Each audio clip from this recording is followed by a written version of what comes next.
In this video, we will be replacing the antenna in this 2012 Ford F-150. The factory antenna is too long, making it too tall for this vehicle to fit in the garage.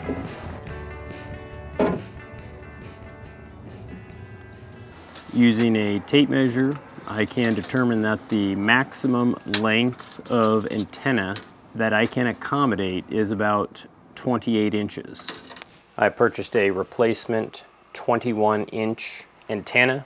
This will give me plenty of clearance for the garage. On my vehicle, I can use an adjustable wrench to make sure I have a nice tight fit, and I will be turning this to the left or counterclockwise.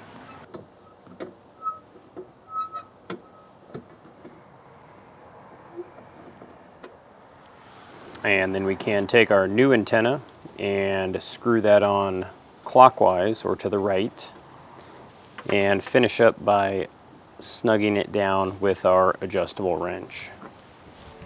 Now you want to make sure you tighten it snug, but do not over tighten it. And this repair is now complete.